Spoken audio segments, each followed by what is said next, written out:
성경 속 여인들의 신앙과 삶, 믿음의 여인들. 밧세바, 하나님을 욕되게 하는 것을 막지 못한 여인.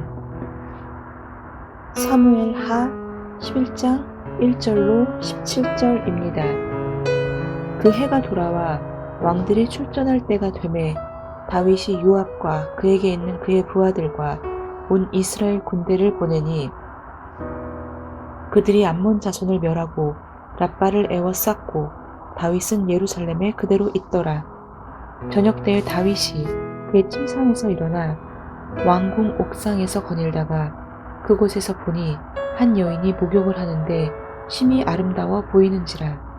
다윗이 사람을 보내 그 여인을 알아보게 하였더니 그가 아뢰되 그는 엘리암의 딸이요 햇사람 우리아의 아내 밧세바가 아니니까 하니 다윗이 전령을 보내어 그 여자를 자기에게로 데려오게 하고 그 여자가 그 부정함을 깨끗하게 하였으므로 더불어 동침하매 그 여자가 자기 집으로 돌아가니라. 그 여인이 임신하매 사람을 보내 다윗에게 말하여 이르되 내가 임신하였나이다 하니라. 다윗이 요압에게 기별하여 햇사람 우리아를 내게 보내라 하매 요압이 우리아를 다윗에게 보내니 우리아가 다윗에게 이르매 다윗이 요압의 안부와 군사의 안부와 싸움이 어떠했는지를 묻고 그가 또 우리아에게 이르되 내 집으로 내려가서 발을 씻으라 하니 우리아가 왕궁에서 나가매 왕의 음식물이 뒤따라 가니라. 그러나 우리아는 집으로 내려가지 아니하고 왕궁 문에서 그의 주의 부하들과 더불어 잔지라. 어떤 사람이 다윗에게 아뢰되 우리아가 그의 집으로 내려가지 아니하였나이다. 다윗이 우리아에게 이르되 내가 길을 갔다가 돌아온 것이 아니냐 어찌하여 내 집으로 내려가지 아니하였나냐 하니 우리아가 다윗에게 아뢰되 언약궤와 이스라엘과 유다가 야영 중에 있고 내 주 요압과 내 왕의 부하들이 바깥들에 진치고 있거늘 내가 어찌 내 집으로 가서 먹고 마시고 내 처와 같이 자리이까. 내가 이 일을 행하지 아니하기로 왕의 살아계심과 왕의 혼이 살아계심을 두고 맹세하나이다 하니라. 다윗이 우리아에게 이르되 오늘도 여기 있으라. 내일은 내가 너를 보내리라. 우리아가 그날에 예루살렘에 머무니라. 이튿날 다윗이 그를 불러서 그로 그 앞에서 먹고 마시고 취하게 하니 저녁 때에 그가 나가서 그의 주의 부하들과 더불어 침상에 눕고 그의 집으로 내려가지 아니하니라. 아침이 되매 다윗이 편지를 써서 우리아의 손에 들려 요압에게 보내니 그 편지에 써서 이르기를 너희가 우리아를 맹렬한 싸움에 앞세워 두고 너희는 뒤로 물러가서 그로 맞아 죽게 하라 하였더라. 요압이 그 성을 살펴 용사들이 있는 것을 아는 그곳에 우리아를 두니 그 성 사람들이 나와서 요압과 더불어 싸울 때에 다윗의 부하 중 몇 사람이 엎드러지고 햇사람 우리아도 죽으니라. 26절로 27절입니다. 우리아의 아내는 그 남편 우리아가 죽었음을 듣고 그의 남편을 위하여 소리내어 우니라. 그 장례를 마침에 다윗이 사람을 보내 그를 왕궁으로 데려오니 그가 그의 아내가 되어 그에게 아들을 낳으니라. 다윗이 행한 그 일이 여호와 보시기에 악하였더라. 이제 내가 나를 업신여기고 햇사람 우리아의 처를 빼앗아 내 아내로 삼았은즉 칼이 내 집에서 영원토록 떠나지 아니하리라. 나단, 사무엘 하 12장 10절. 아비가일이 보였던 다윗의 영광스러운 미래는 이미 오래전에 실현되었다. 다윗은 7년 반 동안 유다의 왕이었다가 이스라엘 전국을 다스리는 왕이 되었다. 그가 이스라엘을 다스리는 동안 그와 그 아내들에게 영향을 끼쳤던 몇 번의 폭풍우가 있었다.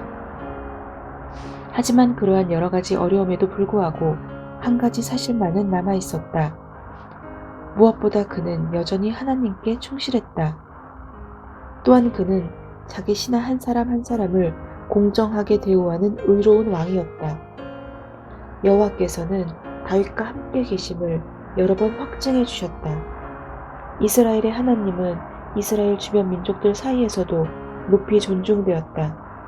그러나 다윗의 신실함에 문제가 생겼다. 암몬 족속과의 전쟁을 멈추게 했던 우기가 끝나자 요압 장군과 그의 군대는 전쟁터로 돌아갔다. 그러나 다윗 왕은 예전처럼 자기 군대와 함께 행군에 나서지 않고 집에 머물러 있었다. 그는 자기 의무를 이행하는 대신 게으름에 빠져 있었다. 이 게으름은 그에게 좋지 않은 결과를 가져왔다. 나태함과 무관심은 하나님의 사람에게 사탄을 위한 유혹의 문을 열어주었다. 어느 봄날 저녁, 다윗은 운명적인 산책을 하게 되었다. 잠을 이룰 수 없었던 그는 침상에서 일어나 궁전 지붕을 거닐었다.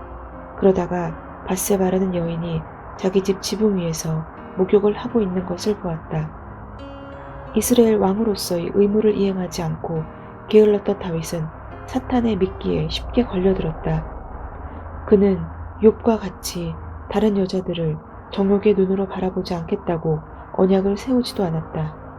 그것을 범하는 자의 생애에서 소멸시키는 불이 될 부드러운 육욕의 죄와 신중하게 맞서 싸우지도 않았다.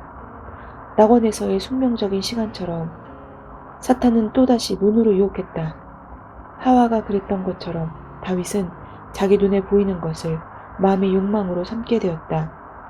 그 욕망을 즉각적이고 철저하게 버리지 않았기에 점점 더 악을 억제할 수 없게 되었다. 밧세바는 보기 드문 미인이었다. 그녀의 아버지 엘리암은 다윗의 영웅 중 한 사람이었고 그녀의 남편 우리아는 왕의 군대에서 충성하고 양심적으로 자기 의무를 수행하는 헌신적이고 용감한 장교였다. 성경에는 그녀의 마음이 어떠했는지에 대한 언급이 없다. 하지만 그녀가 누군가의 눈에 띄려 했다고 믿을 만한 아무 이유가 없다. 아마도 그녀는 궁전 지붕에서 남자가 다니는 것을 보지 못했을 것이다. 왕은 대부분 집에서 멀리 떠나 있는 군인이었으니 말이다. 왕들이 그와 같은 식으로 행동했던 것은 분명하다. 하지만 그것은 하나님의 마음에 합한 다윗에게는 온당치 못한 행동이었다. 궁전의 부름을 받은 밧세바는 당연히 가야 했다. 당시 문화에서 그녀는 반드시 순종해야만 했다. 이후에 전개될 극적 사건의 주인공인 그녀에게는 이 일에 주도적인 책임이 없었다. 밧세바는 너무도 무력한 위치였다. 어쩌면 그녀는 아비가일처럼 하나님께서 다윗에게 원하시는 바를 이야기했을지 모른다. 혹은 그를 거절할 경우 죽게 될 것이 두려워 순순히 굴복했을지도 모른다. 그녀의 상황은 다음과 같이 용감하게 말했던 요셉의 경우와 비교할 수 있다. 내가 어찌 이 큰 악을 행하여 하나님께 죄를 지으리이까. 하지만 그녀의 경우에는 설령 분명한 태도를 취했다 해도 강제될 수밖에 없었다. 다윗의 죄는 밧세바와 그녀의 남편 우리아를 향했지만 궁극적으로는 하나님을 겨냥했다. 하나님의 마음을 떠났던 그는 이 일로 영원히 씻을 수 없는 불명예를 입었다. 그는 이스라엘의 원수들이 하나님의 이름을 비방할 이유를 제공했다. 그리스도께서 오시기 1000년 전에 하나님을 욕되게 했다. 그리스도께서 오신 지 2000년 후에 범람하는 할리우드의 불빛은 다윗과 밧세바의 죄를 가차없이 드러낸다. 성경은 아무것도 숨기지 않는다. 밧세바가 잉태한 아이의 아버지가 다윗인지 아닌지에 대한 모든 의심을 걷어버렸다. 모든 사실이 서서히 밝혀졌으며 그러한 사실과 함께 깜짝 놀랄 만한 죄가 전개되었다. 자기 군대에 대한 다윗의 태만으로 시작된 일이 밧세바가 결혼했다는 말을 들은 뒤에도 멈추지 않은 정욕으로 인해 살인으로 발전했다. 이와 같은 진전은 훗날 야고보가 경고한 모형 그대로였다. 다윗의 정욕적인 욕망은 그를 유혹하고 깨웠으며 그것에 굴복함으로써 죽음을 초래했다. 명백한 기록만 해도 5명이나 죽음에 이르렀다. 다윗의 양심은 몹시 무디어져 있었다. 선지자 나단이 그 문제를 정면으로 내놓을 때까지 그는 자신의 행동이 어디까지 확대되었는지 전혀 인식하지 못했다. 하지만 그때는 이미 9개월이 지난 뒤였다. 하나님과 매우 친밀한 동행을 경험하고 하나님이여 주는 나의 하나님이시라 내가 간절히 주를 찾고 물이 없어 마르고 황폐한 땅에서 내 영혼이 주를 갈망하며 내 육체가 주를 앙노하나이다 라고 탄식하던 사람이 하나님 앞에서 그 여러 달 동안 줄곧 입을 다물고 있었던 것이다. 뿐만 아니라 하나님에 대한 그의 지각은 어두워져 있었으며 자신에 대한 통찰력도 매우 둔감해져 있었다. 나단이 다윗의 이름을 밝히지 않고 그의 죄를 밝혔을 때 왕은 주저없이 그 죄인에게 사형 선고를 내렸다. 다윗의 죄는 죽음과 슬픔의 연쇄 반응을 일으켰다. 다윗이 행한 그 일이 여호와 보시기에 악하였기 때문이다. 죄가 다윗의 발 앞에 놓였다. 또한 이것은 힘없는 여인을 거침없이 취한 다윗의 위치와 힘의 영향력을 드러냈다. 모세의 율법에 따르면 두 사람은 죽어 마땅하지만 하나님께서는 그들에게 자비를 베푸셨다. 다윗이 자기 죄를 자백한 뒤에 두 사람은 살아남았지만 그들의 아이는 죽었다. 뿐만 아니라 다윗의 생애에는 이중의 저주가 내려졌다. 다윗이 우리아의 아내를 취함으로써 하나님을 불명예스럽게 했기 때문에 칼이 그의 집에서 영영 떠나지 않을 것이다. 또한 그의 간음에 대한 벌을 받을 것이다. 즉 다른 남자가 그의 아내들을 공개적으로 욕되게 할 것이다. 이러한 예언은 문자 그대로 이루어졌다. 다윗과 밧세바의 어린 아기는 즉시 죽었다. 우리아는 살해되었다. 다윗의 세 아들 암논과 압살롬과 아도니아는 험한 죽음을 당했다. 다윗의 첩들은 모든 이스라엘 사람의 목전에서 그의 아들 중 하나에게 욕을 당했다.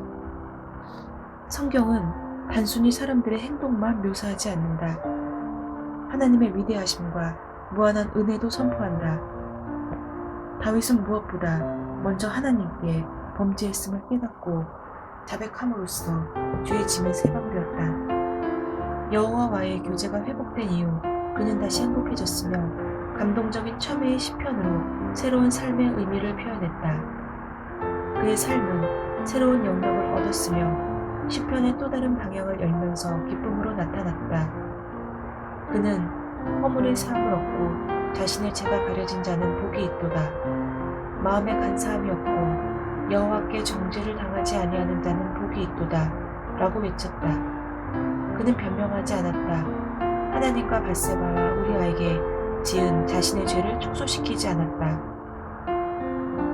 하나님의 은혜로 한때 무력한 여인이었던 밧세바는 솔로몬의 어머니가 됨으로써 왕궁에서 목소리를 내게 되었다. 그는 머지않아 부와 지혜의 왕으로 널리 알려질 것이었다.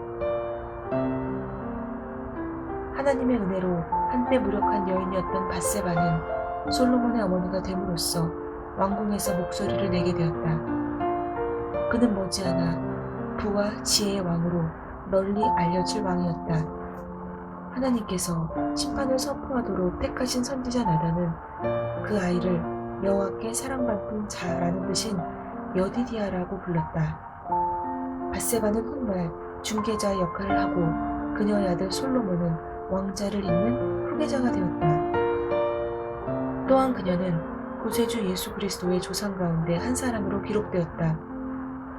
다윗과 밧세바의 이야기는 하나님의 신실하심을 말해주는 기념비가 되고 있다. 이 이야기는 다윗과 밧세바처럼 모든 인간이 자기 죄를 자백하고 은혜를 따라 사는 법을 배우게 하는 하나의 위로가 된다. 그리고 스스로 무력하다고 느끼는 사람에게도 그 사람만의 역할과 힘을 주시는 하나님의 약속을 보게 한다. 아멘.